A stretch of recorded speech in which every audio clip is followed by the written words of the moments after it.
Hello, everyone, and welcome back to Rewriting Wrestling History, your show where we take some of the best wrestling historical events and rewrite them. Anthony here, and joined as always by Larry. Larry, welcome back to Rewriting Wrestling History. What's happening? Back for another wonderful, wonderful pay-per-view, and kind of a new one, if you will.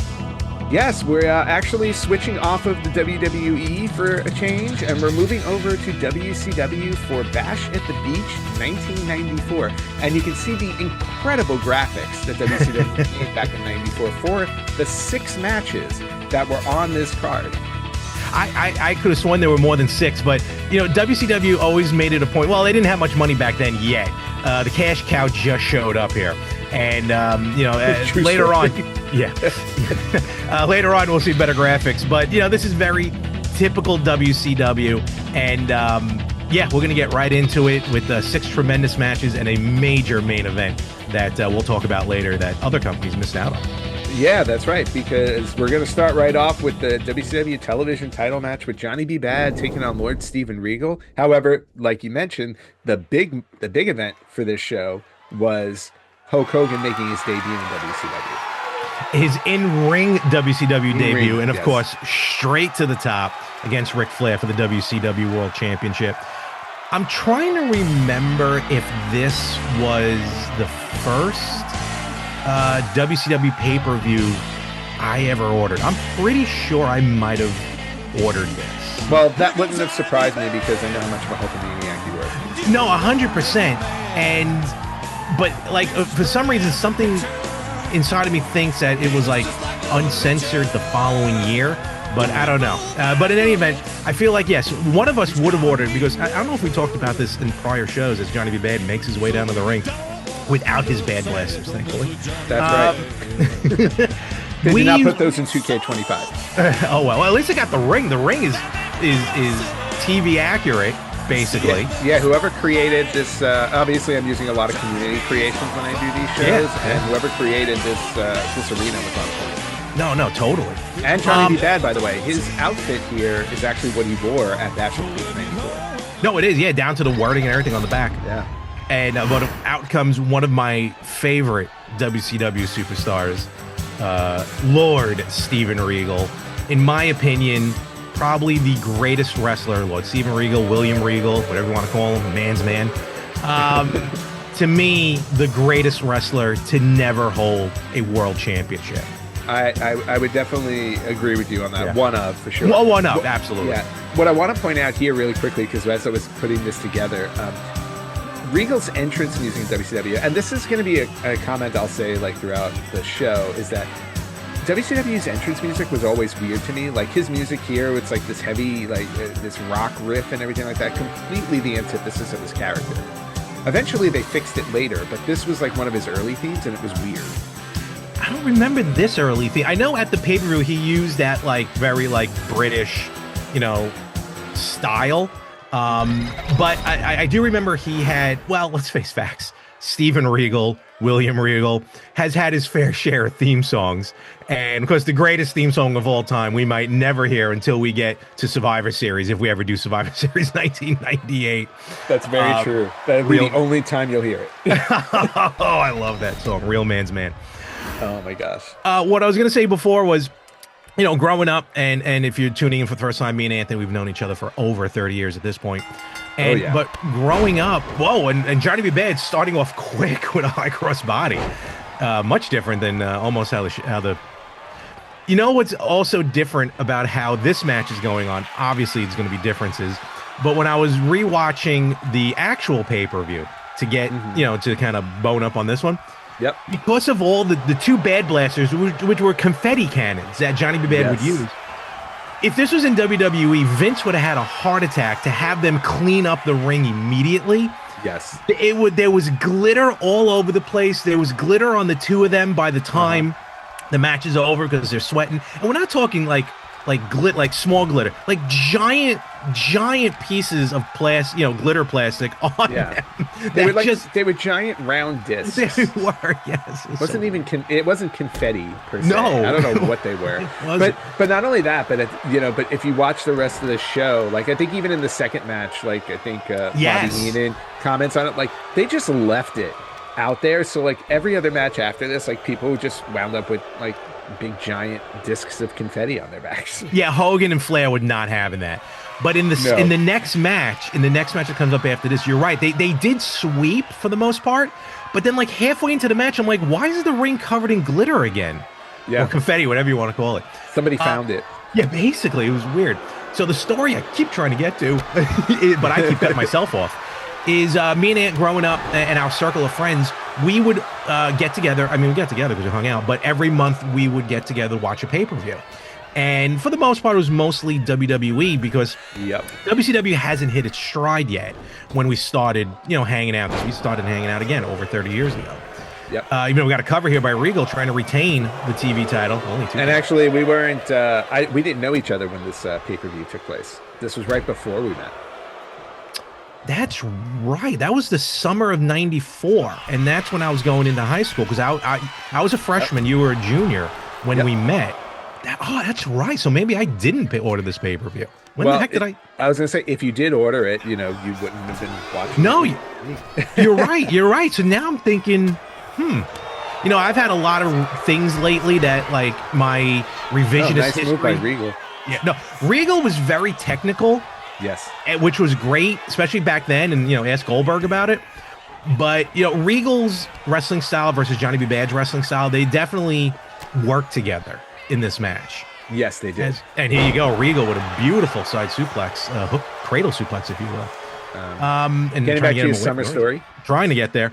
So I guess now that I didn't order it, but yeah, we used to order pay-per-views all the time, but it wasn't until now, I guess, much later. You know what? It might have been when the NWO hit, when we started ordering WCW pay-per-views. Yeah, I think you're right, because I do remember specifically we ordered Bash at the Beach 95. That's what it was. Yeah, it was the whole the outsider thing, I think, is what started drawing us in.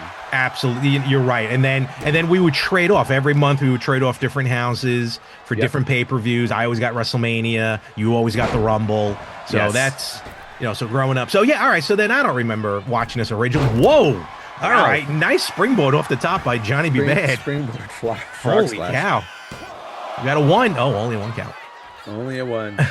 I do like how there's a lot of mat technician or mat tech moves from Regal. Like whoever made the character actually did a really good job. Oh yeah, totally. Did we just get did Johnny B. Bad just get busted open? I think he might have. Yeah, there's a little blood on the side. Oh. It looked like on the side of his head. A little bit of crimson. This is during a time where I don't think WCW was doing any blading. Fair enough. No blading. Throwing somebody over the top rope was a disqualification. It was, and it was during this pay-per-view. Another cover here by Regal, trying to retain that TV title. It does! Wow! Holy cow. Wasn't expecting that to be that quick, but... Jobber City for Johnny B. Bad. Oh, poor Johnny B. Bad. He will get his upcomings or comeuppance or whatever later. But at this point, we are on track because Regal did retain the WCW World Television Championship at this time. That he did. And right after this, he would come out during Antonio Inoki's interview to just mouth off him for some reason. But how about this match coming up? Now, these are the matches I enjoy. Now, we have, I guess it's, again, because of the created. So, this is actually Vader versus the Guardian Angel. Guardian Angel, yes. Now, poor Big Bubba, Big Boss Man, the boss, the man. You name him. The Guardian Angel. I think then he was the Angel. Then he went back to Big Bubba. I mean, poor Ray Traylor went through so many names. It was ridiculous. Well, and of course, because I wasn't following WCW at the time, apparently, the storyline was that the motorcycle gang, the Guardian Angels, I don't know if they got them at a WCW event or something like that, but they bestowed the name on that. No, you're right. Yeah, they somehow you're right. They brought him down to New York City because that's where the Guardian Angels are. And not as much a motorcycle gang. That would be Hell's Angels. I'm sorry, Hell's Angels. You know what? No, I'd love to see Curtis Sliwa on a bike. I don't know. I think I'd find that funny. But in WCW, because in WWE he was the Big Boss Man. Yes.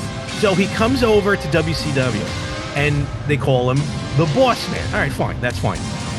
Then they cut that even shorter to the boss.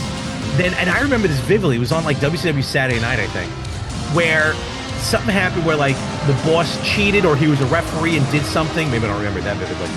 And then Nick Bockwinkel, who was the commissioner, comes out and he's like, "You're not in charge anymore. You're not law and order. You're not the boss man. You're not even the boss. You're just the man." So then they just called him the man for a little while. And then they got, I guess, they contacted the Guardian Angels and asked them if they can use, the gimmick there. And that's exactly what he wore to the ring and during the match, minus the nightstick. But and then the nightstick did play into the match. A version of a nightstick, yeah. Yeah, whatever that was. That Harley Race. Yeah, no, basically, yeah, it was a baton. Now, what I enjoy about this match, Vader versus the Guardian Angel, it was two big dudes. And I've always enjoyed, I enjoy heavyweight matches. Like, there's nothing wrong with cruiserweight matches, but I always tend to go to the remember that very much. But this match, they weren't flying around as much. I mean, Vader does his moonsault, he does his Vader salt, but they were picking each other up with ease. Guardian Angel was suplexing Vader from the outside into the ring. I don't think the Guardian Angel was drop kicking like he just did. Maybe not as much that, but there was a lot of moves, and I kind of appreciated this match for that they didn't just play him off as guys who can't be lifted off the ground. No, and and that was what impressed me about this match too, watching it. Like, they were two very agile big men who actually used the ring to their advantage, which they normally don't do, because like you said, normally these guys would be sold as super heavyweights, so who can't lift one or the other. But the fact that they were both similar sizes, it allowed them to take advantage of that.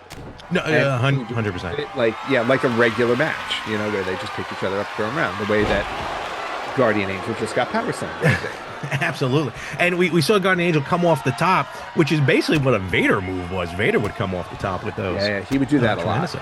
Now, did the Guardian Angel use the Boss Man Slam as his finisher? Because I don't remember. I don't remember either. He probably just used the Sidewalk Slam. I don't think he used anything else. Even as Big Bubba Rogers, I think he used that. Yeah. We got a deep camel clutch here by Vader. Holy cow. Wow. Okay, we're going for a submission. And as you can see on the outside, Harley Race, who was managing Big Van Vader at this time. I believe he was still Big Van Vader. No, they billed him as Vader. I do remember because I thought it took him a little longer to just drop everything else and just stay with Vader. But they got him as Vader. Big boot here by the Guardian Angel. And Vader no-selling it. Oh, 100%, as he normally does. Which is fine for a big man. Oh, he might be setting him up for something. Nice snake eyes in the corner. Harley Race being transitioned into a managerial role, I thought was very good. Almost, to me, like if you want to compare it nowadays, almost like Paul Heyman for a while. Yeah. Meaning, like, well, until Paul Heyman got with the Vision, Heyman was just representing Brock Lesnar or just representing Roman Reigns. Mm-hmm. So, like, in other words, Harley Race only represented Vader from what I remember. Yes. No, from what I remember, I believe that was true. Oh, here we go. Vader up on the top. Nice telling him to get up. What are we going for a high cross body? Oh, I don't know what that was. It looked like it was going to be a somersault into a roll up, which he did at the pay-per-view. Yes, he did do that. It was actually pretty good. Oh, look at that. Nice. A little reverse natural selection there by the Guardian Angel. Yes. I was shocked that Vader was second on this card. Yeah, I honestly thought this would have been higher, but for some reason, well, you know what? WCW, now that I remember it properly, they were notorious for stacking their title matches on the back end of the card. Which, for some reason, it's weird. Sometimes I feel like that makes sense, and then sometimes I feel like it wouldn't make sense. I guess depending on the card. Wow, going for a big last ride. Holy cow. And that was kind of almost like a Vader bomb. No, not a Vader bomb. Well, his regular power bomb. Yeah. And a flying headbutt. Vader's stunned. We might have a 3 count here. 2. Wow. Unbelievable. And just like that, we're second match in. We have rewritten history. Originally, the Guardian Angel was disqualified for just holding the baton that was thrown into the ring by Harley Race. Didn't even use the baton. Was accused of it. Can you imagine being disqualified for just holding a weapon in the ring today? There's a lot. Trust me, there's a lot of things that happen in WCW that are like, wait a minute. Oh, here comes one of the weirdest matches, or probably I would say the weirdest match on the card, just because on one side there were so many people involved. It was, and yes. I obviously don't remember why, except for Colonel Robert Parker was managing Meng at the time, but Meng came out in a suit. Well, no, Meng came into WCW as Parker's bodyguard. Yeah, so he wasn't even wrestling much. No, it was weird, yeah. Yeah, so he came in as bodyguard, like this unstoppable bodyguard. Eventually, he went into the ring, but I don't think he was actually in ring yet in WCW. So he definitely was not. I don't know. Was it the Faces of Fear where he started? No. He would eventually before that. Before that, because he would eventually get in the ring as an active wrestler managed by Parker, and then I guess when Parker left for WWE, he went over to the Faces of Fear. Yeah. Oh, I always forget that Parker was in WWE for like a minute. Tennessee Lee. Oh man, there's something forgettable. You know what's also forgettable? There was someone put up a video of an old episode of Superstars, and Jeff Jarrett came out with his new, as ring announced, his new manager, Mr. Fuji. Really? But I think when I watch it more, it was a King of the Ring qualifier, and he was qualifying, I think, against Savage. So maybe he had him in the corner because Fuji was managing Crush, but we can dive down that. That would make sense. It would have been 94, right? Yeah. Yeah. Okay, Bunkhouse Buck. I don't know why he's coming out dressed like a Confederate, but Bunkhouse Buck, I like when I say the off characters, meaning like, the guys really didn't make it anywhere else. But in WCW, Bunkhouse Buck, former tag team champions with Dirty Dick Slater. Right. I enjoyed the heck out of Bunkhouse Buck and Dick Slater. And they were really good in the ring. They were great because they were just gritty. And unfortunately, I'm talking over the theme song because I love Bunkhouse Buck's theme music. There are very few theme songs that I like in WCW because part of my issue with their theme songs, a lot of them sound very generic. So I think they had to be fair. No, I get that. But WWE, at the time, they were making their own, and they were very distinct to each character. Oh, I got you. Whereas here, I felt like a lot of them sounded similar when they start, or just kind of super generic. So like it didn't really instill any characteristics that defined the wrestler. So. And I always feel like entrance music has become part of that. Like nowadays, it's very signifying. Well, even back then in the 90s, it's like you knew at the beginning, like the start of it, like the first riff, who was coming out. True. And in WCW, and maybe it's because I didn't watch it regularly enough, like WCW, I never knew who was coming out until they walked out of the curtain, with the exception of probably one of my favorites, which is coming out right now, Arn Anderson. Yes. The Enforcer, Arn Anderson. Yeah, but his theme song, I always loved. No, this was a very good theme song that they used for the Horsemen for him. And as far as themes, and you're right, because the theme music kicked up when Jimmy Hart ended up getting to WCW. Yes. In fact, Jimmy Hart was the recent guest on Cody Rhodes' podcast. What do you want to talk about? Great listen. And they talk a little bit about Jimmy's music in wrestling, in WCW, in WWE. So if you catch it, when you get a chance, definitely check that out. He talks really good stuff about that and his history of the Gentry, which is phenomenal. But this match, going into this match, thankfully the pay-per-view did go into a full detail of the lead into this match. Yes, because this was a weird combo. It was, and it really was like, again, it's the Rhodes versus the Funks. And you would think, I don't know where Dusty was at this time, because you would think, Dustin would have tried to get Dusty to tag with him against Terry Funk and Bunkhouse Buck, but he picks Arn Anderson. And I don't want to spoil the ending too much, but if you saw the match, you know what eventually happens.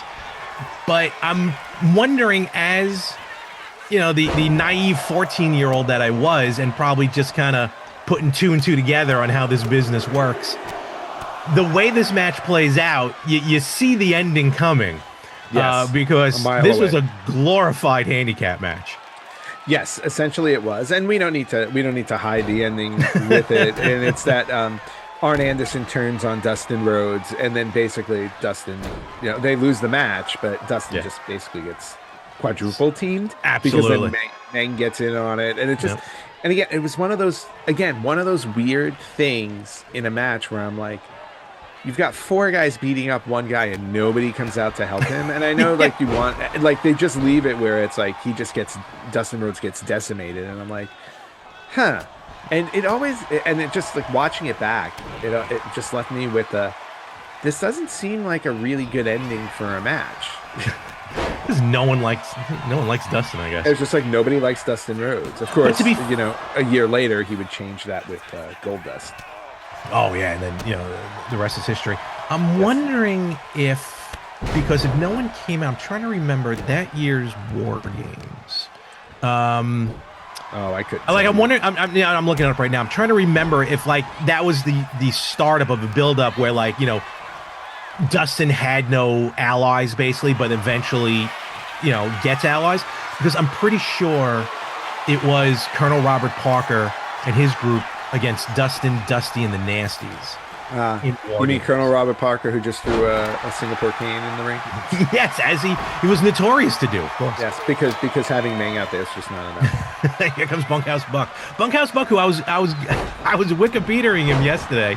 Just curious, he retired in 2020. Wow. Yeah, he kept going. Holy cow. He kept going. He Good did for him. He did a very, very episode stint in WWE, though, playing Jack Swagger's father for two completely separate episodes of SmackDown, which I don't remember at all. I gotta go back and find those. You know what? Now that you mention it, I do remember that. That I don't remember. Yeah. But Dirty Dixie. And here's a tag. So we've already rewritten wrestling history because Arn Anderson with a small package. Wait a minute.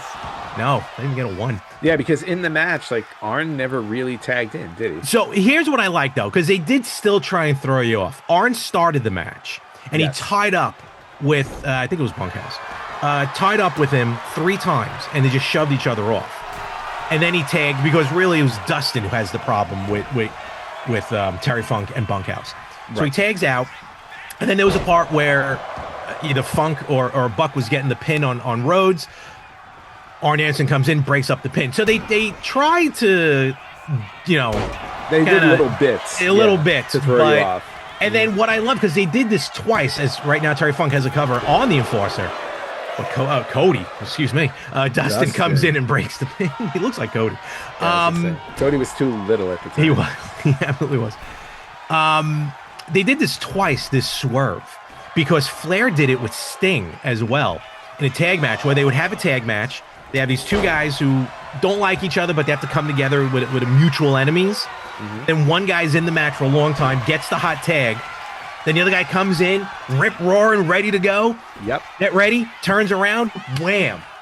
I remember Flair doing it to Sting vividly.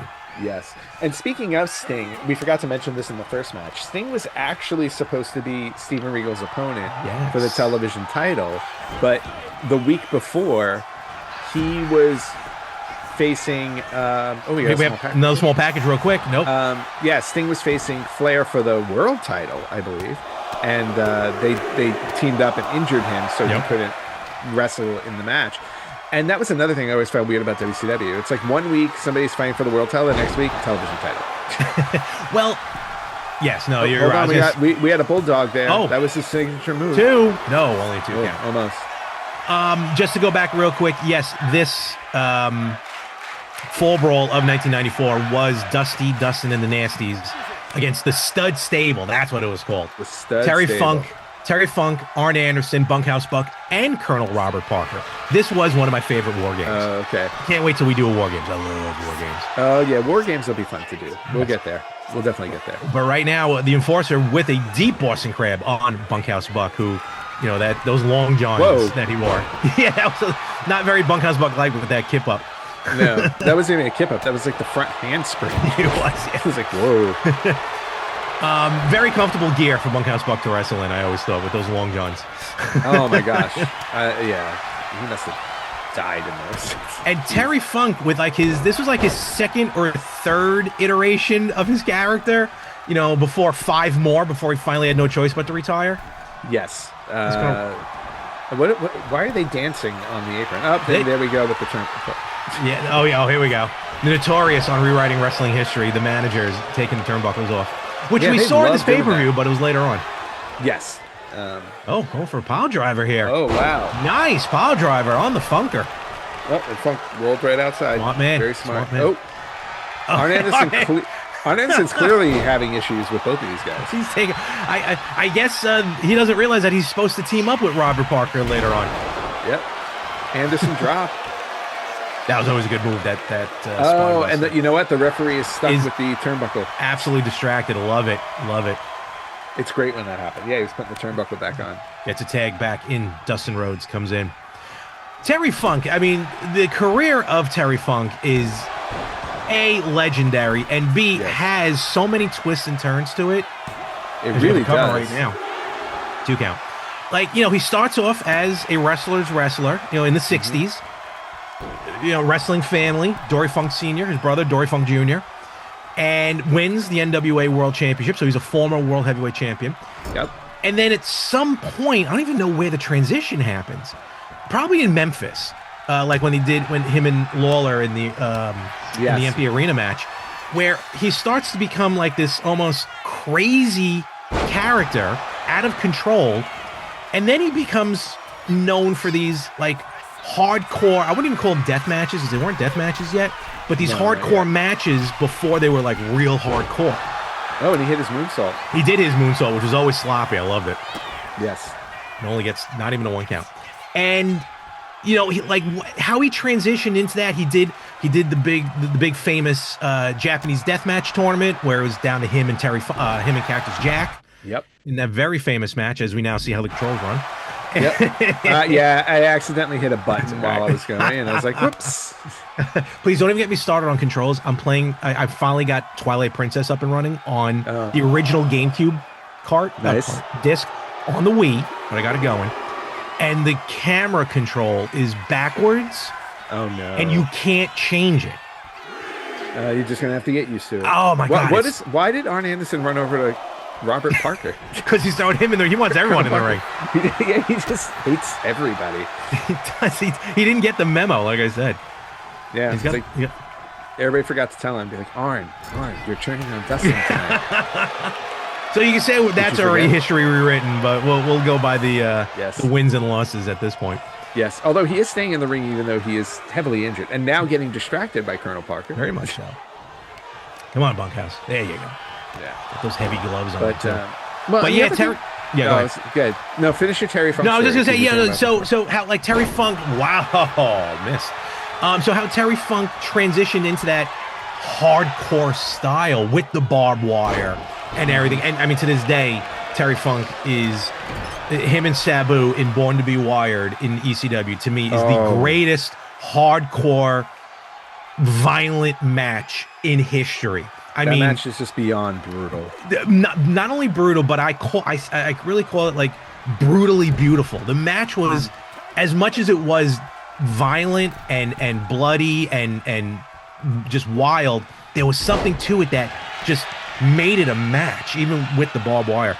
Go and check it out if you can. That one's definitely worth watching if you have the stomach for it. Yeah, no, viewer discretion is advised on that one. And it's only that match is actually on an official WWE DVD. ECW's best of this bloodiest brawls or whatever it is. So. Well, that one has to go on a title like that. Totally. Clothesline here. We might have it here. Funk in the ring. No, only 1 count. These are the problems with these tag matches because the part you got to never end. Yeah, you got to incapacitate your opponent, both of them. Yes. But we're going along with this one, I think, so far, because the original match was 11 minutes. I think I feel like we've been here for a while. Yeah, and I think our first 2 matches were shorter than what they were. They absolutely were. Definitely the opening match. Johnny B. Bad just like rolled over. We have a mutual friend who will be very unhappy to see that. I should have told. No, I wouldn't have had time to tell my Johnny B. Bad story when I met Johnny B. Bad at an autograph signing this past March, and our friend, all the stories he's told us about him being friends with Mark Merrow. is absolutely true. And man, was I mad over it. Oh, another Anderson drop. Love those spines. Spine busters? Yes. The one he hit at WrestleMania against The Undertaker was phenomenal. Yes. I was privy to one of those Mark Marrow experiences when Anthony... You were at the first one. I was at the first one when, we went to Mark Marrow's gym in Florida. Yep. No, I was there. You walked up to the table. They knew each other. I was like, dang it. Then we all walked out together. We hung out with Mark Marrow. With another bulldog. Another bulldog. Hits it. Nice. Will we get the 3? Oh, we're going to be 2-1 on rewriting history. Bunkhouse Buck has had enough. That's it. He'll take the loser's pay. Bunkhouse Buck is like, you know what, Arn? You didn't do your job, so I'm just going to stay out here and take the loss. And with that, we have rewritten another match. We are 2-1 right now. Yes. As we said, go ahead. And this would have had big implications because you would not have gotten to your Fall Brawl match had Arn Anderson been a legitimate partner to Dustin. No. Arn Anderson ruined my favorite War Games at this point. How dare he? Yes, he did. Shame on him. Bum. Yes. But you know what? That tag match is done. We get to move on to the title matches on the card. Yes. And this match was definitely one I was looking forward to as the Dragon changes. Yeah, what was up with that? I have no idea what happened. He had to change his gimmick. Yes. But yes, Ricky Steamboat and stunning Steve Austin. Yes. That's right. Stone Cold Steve Austin with blonde hair. Yeah. As the United States champion in WCW. When they let this guy go, they clearly made one of the biggest mistakes in the company's career. You can argue that one till the day the cows come home. Absolutely. Yeah. Ricky Steamboat here coming out. Oh, we have a combination, a little bit of 80s Steamboat with the 94 getup, which I like. Yes, we do. I like that look. I was kind of, I didn't remember. I guess I'm kind of shocked that when Steamboat came out during this match, he kind of did his 91 WWE run gimmick with the fire breathing.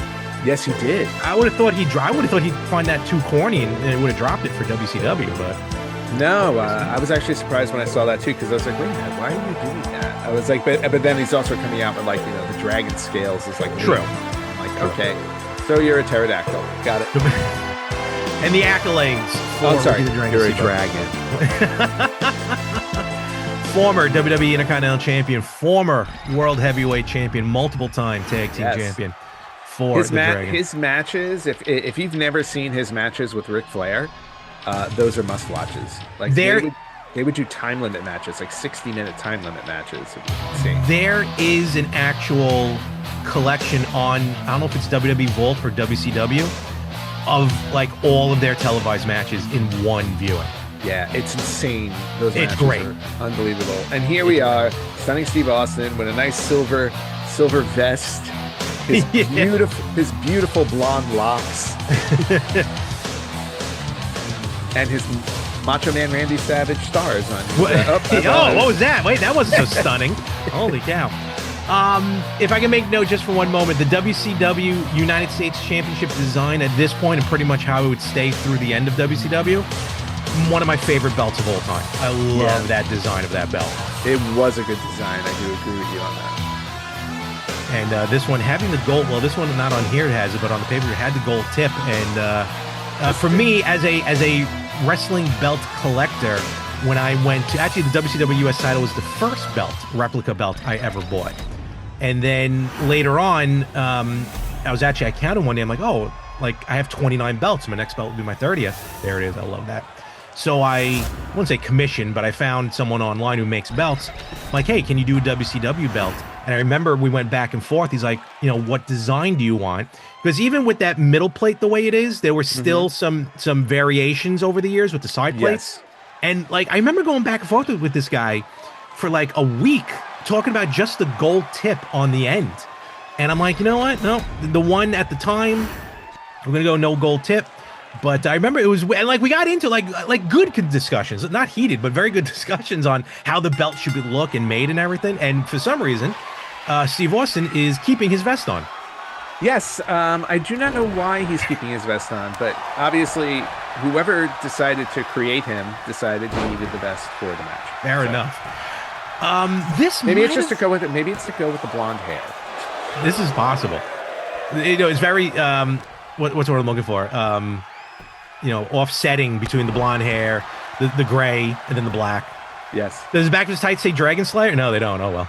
No, they do not. Yeah, I like the fact that he had that at the actual pay-per-view. Oh, totally. Yeah. But, Ricky Steamboat, to me, was one of those guys who had such a storied career. And it's a shame. It's a shame he did not stay in the WWF at the time long enough to become a World Heavyweight Champion. Because I could have pictured a Steamboat Savage World Title match that would have been off the charts. Well, maybe don't take time off to go watch your kid get birth. So that's right. Yes. We all know that story. This match was very, very scientific. It had its mix, with brawling as well. Yes. I thought this was Steamboat's last WCW match, but it was actually later on a Clash at the Champions that August because he hurt his back. So I think later on.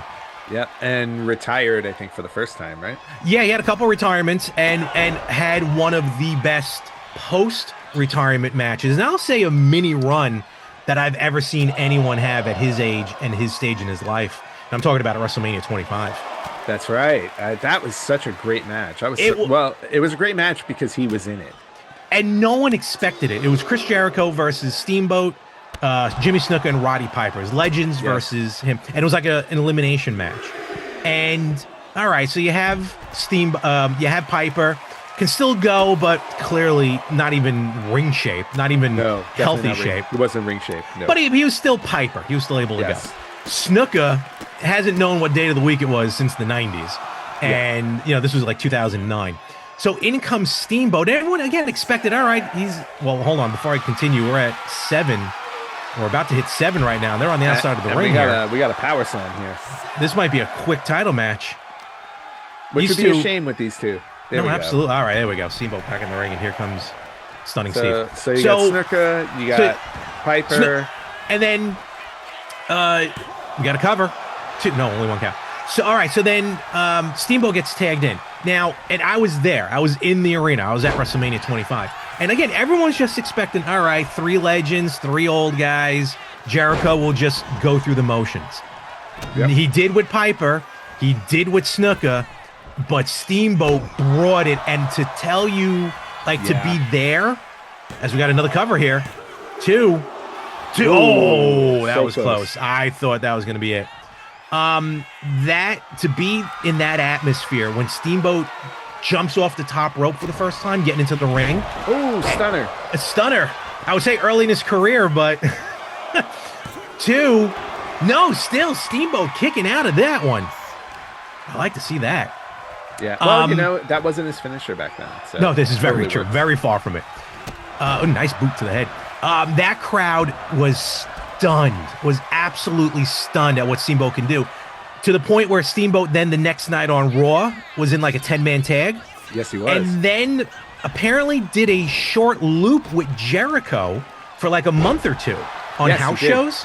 Mm-hmm. Steamboat lost, don't get me wrong, but they had a house show in Hawaii, which was Steamboat's last match, and Steamboat went over on that one. Nice. Yeah. And then just stayed home. Basically, yeah. That point. But getting back to this match, and then Steve Austin's career, that's a whole nother, story where that ended up going. But Steamboat is just getting rocked in this match right now. Yeah, he really is. And, and that could have everything to do with the fact that this is the Stone Cold Steve Austin, character in the game with all of his attributes against Ricky Steamboat. Although Ricky Steamboat was in the game, wasn't 2K25. So... I would have expected this one to be a little more competitive. It's kind of, Steamboat's staying in. He's been hit with the stunner. Yeah, no, he's been hit with some signatures. But Austin just likes keeping it on the outside of the ring. He wants to do damage to Steamboat. Yeah, and they had a really good feud. They did, actually, yes. And their match at Bash at the Beach 94 was probably the highlight of the night. This one I really enjoyed. No, you're right. I loved it. I remember because there are a lot of times when I was rewatching the pay-per-view where it's I was glancing at the screen and okay, this is it's going okay, fine. This match had me glued. I was like, holy cow! I was like, okay. It really did, and it showed the chops of what Austin can do, because Austin was able to wrestle up until his neck injury. he had to change his ways after his neck injury, which kind of helped with the Stone Cold persona, don't get me wrong. But, he was able to hold his own. And, of course, Steamboat just we're at 8. We're at 9. Oh, wait a minute. Don't make this a double count out. Do not make this a double. Don't make it a single count. Oh, wow. Wow. Sneaky Steve Austin. This is why he got fired, because of tactics like that. But even though it was a count out, Austin still retains the championship here, as he did at Bash at the Beach in Orlando in 1994. So we are now 2-2 as far as rewriting wrestling history. Yes, and at the actual Bash at the Beach, he put his feet on the ropes for the win. Oh, he cheated. Yeah, absolutely cheated. Totally yes. cheated. So he was. So this one, he didn't cheat necessarily, but he kind of took the cheap way out here. As he should. Yes. So there's your United States champion, Steve Austin. Loud and proud. Love it. Now here comes this match. This match. I don't have words for this match. Pretty wonderful, challenging the WCW World Tag Team Champions of Cactus Jack and Kevin Sullivan. Yes. No lead up in this one. No lead up at all. And I did have the wherewithal to do tag team entrances for this one, unlike the last tag team. So just want to get out of the way. Oh, and also I'd like to point out, for the tens of thousands of community creations in 2K25, nobody bothered to make pretty Paul Roma. You're lucky we got Power and Glory Paul Roma. I know. Yeah, you're absolutely right. Yeah. So it was funny. I couldn't even find Young Stallion Paul Roma who would have had the same tights. It's just more Jim Powers, less Paul Roma. Exactly. I will say though, for like these two characters, they did make sense together as a tag team. Oh, they did. No, they fit, especially in WCW. Yeah, they fit well. And then these two. Oh wow, we're going way back with Kevin Sullivan here. He's got a I'm not sure what happened there. That's all right. But what's interesting about these two, Kevin Sullivan and Cactus Jack, they won the titles, I think, only a month prior. They did. They defeated the Nasty Boys. It was supposed to be Kevin Sullivan and his brother Dave Sullivan, if you remember. That's Dave right. Sullivan, or Evan. Well, Dave was in their corner, actually, in this match, which I did not bother to do. Yeah. So Dave Sullivan was actually kind of like what was supposed to happen at WrestleMania with the Bellas, but Nikki got hurt, and then here comes Paige, and now it's Paige and Brie Bella as the tag team champions. But their reign has been more successful than what we'll see here, or at least the actual outcome were new tag team champions with Pretty Wonderful. That's right. So we'll see what happens here. 2K25, another great design. I'm big with the way a belt looks. Yeah. And these, back in the day, I know nowadays, all right, you can say what you want with WWE with their simplified titles, but back in the day, WCW really had some good-looking championships. They did. The TV title, probably the most argued with like me and my friends whenever we talk about like great-looking titles, the history of the TV title, because of all its iterations and everything. Yes, there were a lot of them. Yeah. But I will say though, like starting around the Attitude Era, so late 90s, early 2000s, that's when I really felt like the titles started to go downhill. This is my own personal opinion. There was something about the 80s and 90s where they just looked more prestigious and more special than they wound up becoming later on. And that could also be attributed to the fact that they kept introducing new titles and maybe it just took the shine off of them a bit, aside from the designs. But I really do miss the titles from the 80s and 90s. Yeah, it's again, you can argue the simplification like of the WWE title as we have a double axe off the top. Wait a minute. We're going for a quick win Dude, here. No, only 2 count. Nope. And Pretty Glory Paul Roma kicking out. Is it the Major Brothers or another company that just put out Power and Glory figures? Oh, really?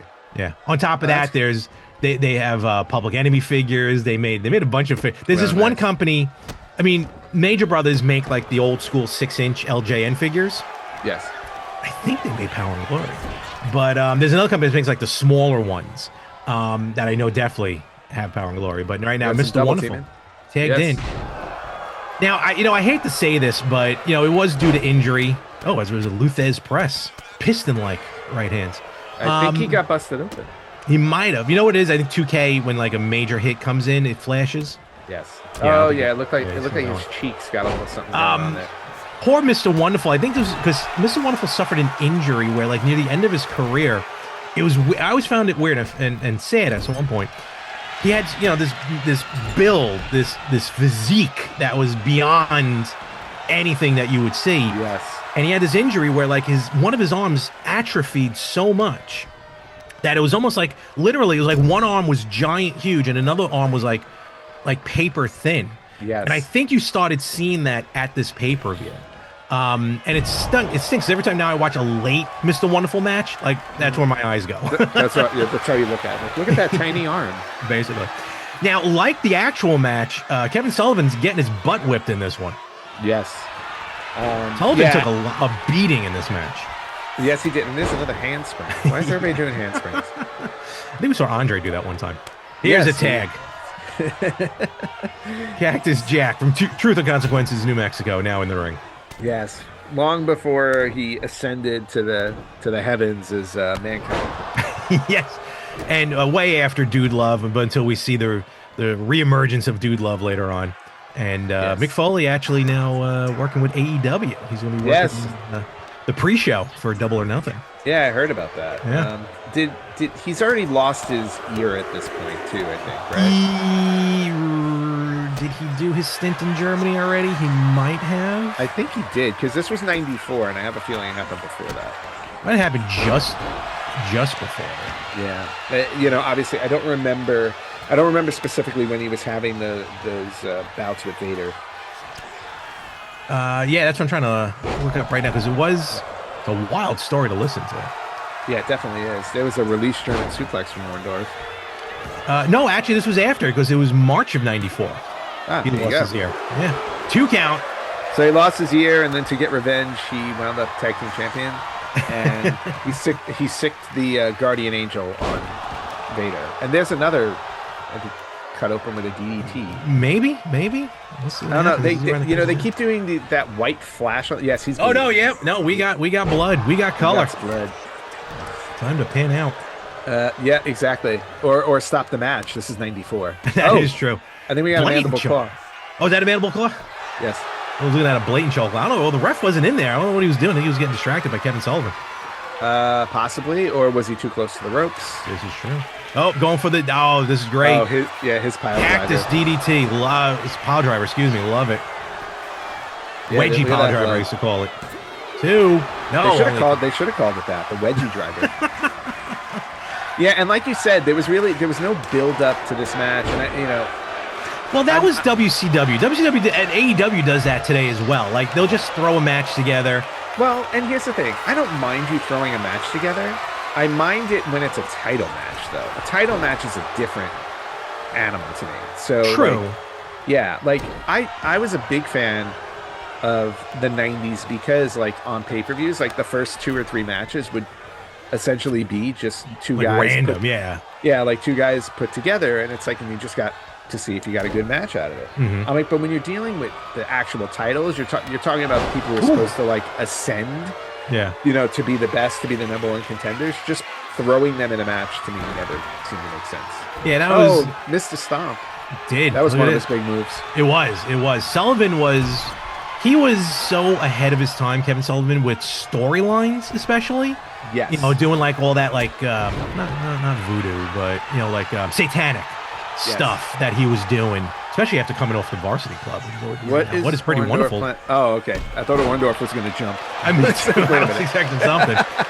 But and Paul Roma, for a guy who was a horseman for a cup of tea, and really, he always tried his best as tag teams, but it was tag team. You had the Young Stallions, pretty wonderful. I enjoyed Power and Glory. To me, to this day, Power and Glory is like a top 10 finisher to me. With their finisher, Powerplex. Yeah. I always loved that. Oh, who are you moonsaulting at? Someone does the Power and Glory finisher today, but I forgot who it is.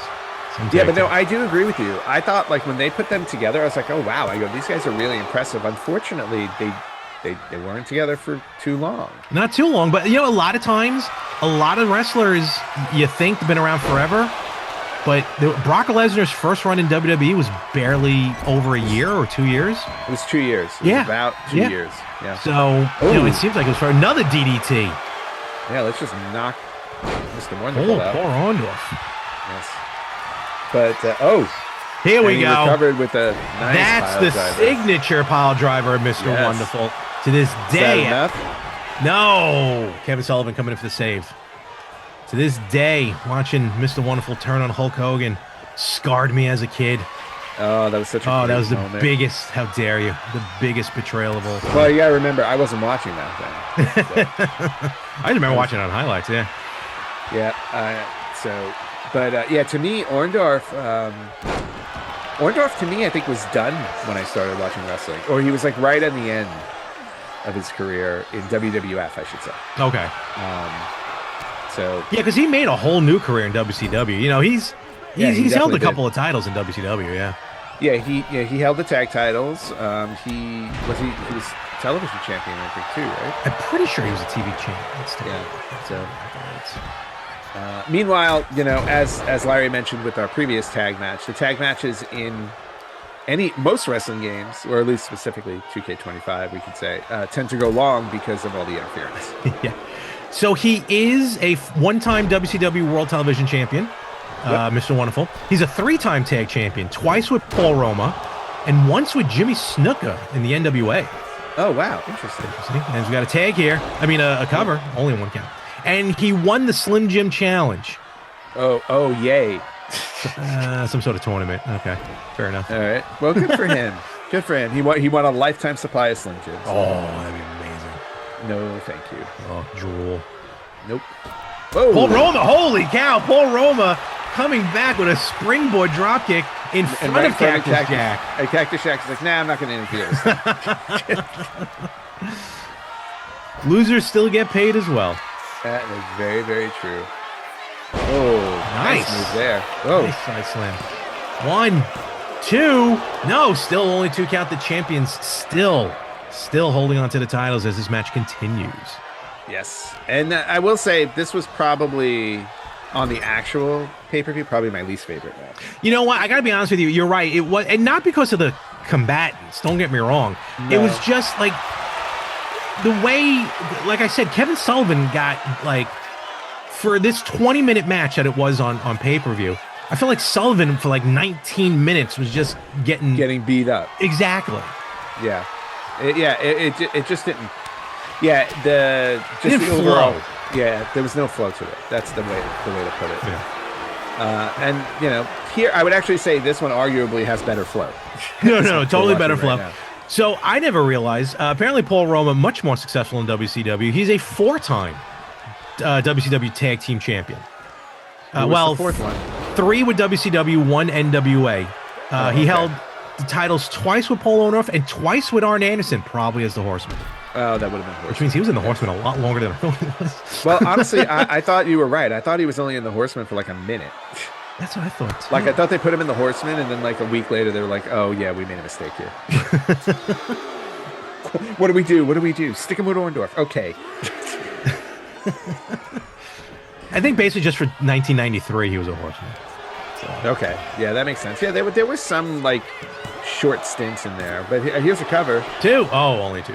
I mean, Sting was a Horseman, so yeah, that was weird. Yeah. Oh, mandible claw. Oh, here we go. We're gonna get a submission. Maybe not. The ref just not. Oh, wait a minute. He's might have a pin. Down. 1, 2.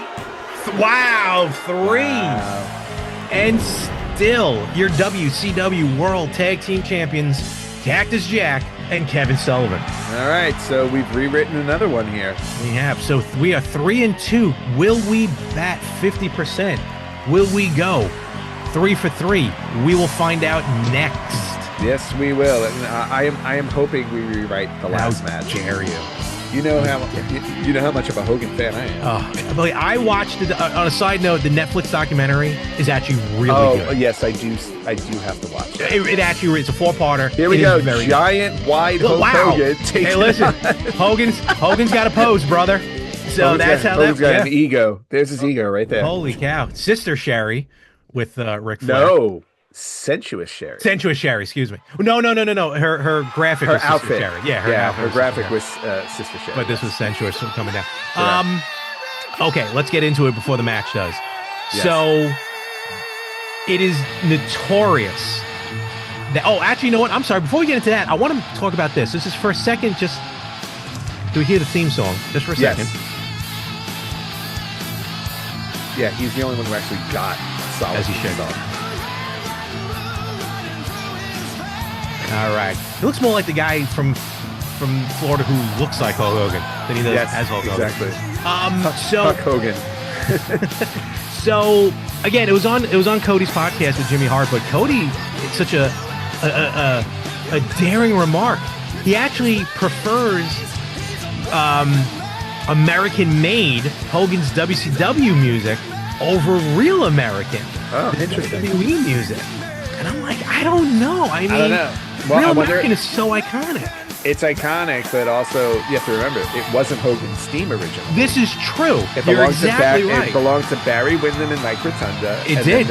And then they took it from them and gave it to Hogan because, like, this is a great song. We should give it to the actual champion. 100%. But yeah, that was the first time I've ever heard. I mean, real American Made's fun. Don't get me wrong, but just real American just has a thing to it. You know what I mean? Well, you also have to remember, like, it was like part of his his gimmick in the 80s. That's what I'm saying. It was when him, he was the biggest. Yes, exactly. So I can totally understand that. All right. So Hogan and Flair were in WWE together. Flair was WWE champion, and the writing was there. Have a match, Flair and Hogan for the championship. Best to do it at WrestleMania. Would have been WrestleMania 8, as there's a hole clearly through the belt. There's a hole in the belt. Yep, the rope's coming through. And for some reason, the only match, or at least the only televised match, one-on-one at the time, because they wrestled again later in the 2000s, but at the time was a house show at the Garden between Hogan and Flair. Yes. I don't even think it was a title match. I don't think Flair was champion at that point. I'm not sure. I'm not. I think I could have sworn that he was. He might. However, yeah. So the way the story goes, obviously, is Flair won the title at Royal Rumble 1992, arguably the best Royal Rumble of all time. 100%. And all signs were pointing to Hulk Hogan and Ric Flair at WrestleMania. The behind-the-scenes story is that Vince McMahon, being Vince McMahon, he always loved to do some type of test run to see how crowds would react. So there was a Hogan Flair match on a house show. Supposedly, he was not happy with the reaction to the match, and he did not think it was going to be worthy of a WrestleMania main event. And as a result of that, and there was a combination of that too, because also Hogan, after WrestleMania 8, was leaving the company. Mm-hmm. So between those two things, I think Vince decided, I can't end WrestleMania with Hogan Flair because I don't want Hogan to lose. Yeah, don't want Hogan to lose, and we can't have Hogan go over because he's leaving. Yeah. So he switched out the matches, and that's how we wound up with Flair and Savage, and Hogan and Sid Justice. Yeah. Now, the weirder thing to me, actually, at WrestleMania 8, as much as I want to say this, I don't want to say this, I should say, is why Flair lost to Savage, because he had just won the title. Yeah, that was, it was a short run for Flair. Actually, both title reigns. And I would also like to point out for this match that Mr. T was ringside with Hogan, kind of harkening back to WrestleMania 1 when he teamed up with Hogan. Oh, yeah, no, they rode that nostalgia train, all the way to the bank when Hogan coming into WCW, which was huge. That's what got my eyes on WCW. Yes. Well, and also Shaquille O'Neal was ringside for this. He was, because he would present the winner with the belt. Yes. And I remember very, very iconically, he would hold the belt up, looked at Ric Flair, shook his head no, turned to Hogan, shook his head yes. But this was, look, let's face Sherry getting involved. And Sherry was never afraid to mix it in with the guys. She took her fair share. No, do you remember the when they were showing the build up to this match? Sherry was dressed up like some guy who like jumped out of the audience. Yep. I mean, how you not were able to tell, even in a wig and a fake goatee, how that wasn't Sherry. That was hysterical, though. So, Hogan leaving WWE, huge, retire, semi-retire, whatever you want to call it. And the documentary does go into it. But Hogan comes, signs with WCW. Monumental for WCW. Big DD. Flair. Yes. This was the... Yeah, no, Flair, you've never done that. That's why you missed. I mean, Hogan, I remember when Hogan, it was announced that Hogan signed with WCW. And again, being the age that I was, being the Hulkamaniac that I am, being the WWE fanatic that I am and was, I'm like, wow, Hogan and WCW, that, I can't even envision it. Mm-hmm. And, and this is Hogan's WCW in-ring debut, went straight to the top. Yeah, went straight to the top. It's like the whole locker room in the back. It's like, nope, sidestepping all you. Hey, if it wasn't for Hogan, none of them would be there. Well, some of them would not be there. I was going to say. WCW, some of them were there before Hogan. Yeah, I was going to say, they existed before Hogan. So. So we get this build up. Flair Hogan finally making it, over the top. There's a DQ on that. Almost took out Mr. T. Dressed a lot more appropriate on this podcast we're doing right now than he did at Bash at the Beach. That is absolutely true. But yes, so WCW, they capitalized on it, and it worked because this pay-per-view the buy rates outdrew King of the Ring. Yes, it did. There was no question about it. Hulk Hogan was still a draw in the 90s, despite what Vince thought. Yeah.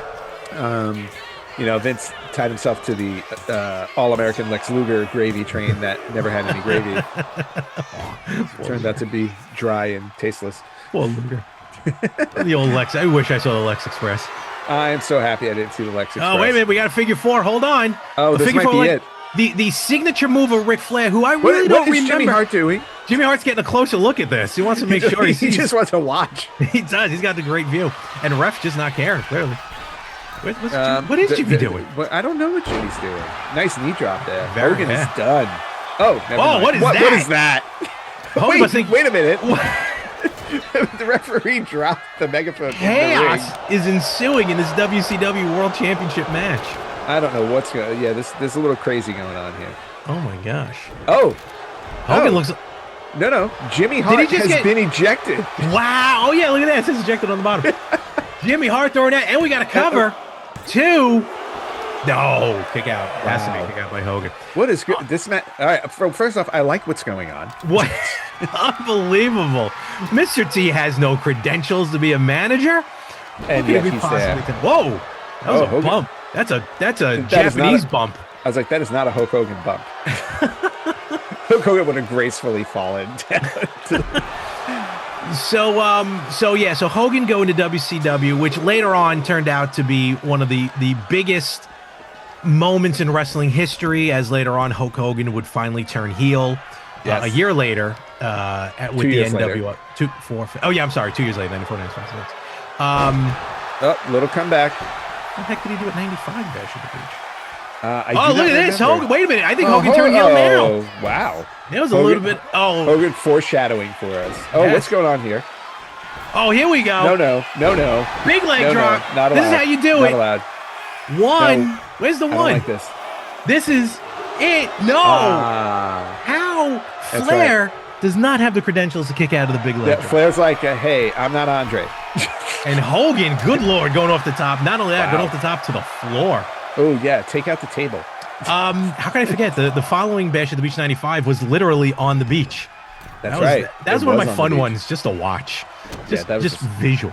Weird. That's WCW did that. Like they went like they had the. What is Hogan doing? Hogan is very slowly. Now this is Hogan's pace. Yeah, that's more Hogan. That is not Hogan. Oh wow, very interesting move by Hogan. Yes. Looked like he was fighting the great. When is Sherry going to get involved? Sooner rather than later, I think. At this point, would be nice.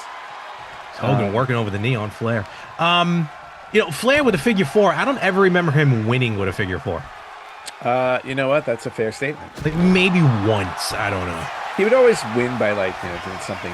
Oh yeah, heinous. Dastardly deeds, of course. Ooh, 2 count, close to. Close Mr. Cheese upset with that. Don't blame him. He's got did he boxing gloves on? Did he pity the fool? No, it's something about his mother. Oh no. Another second leg drop of the match. I think Flair that might be it.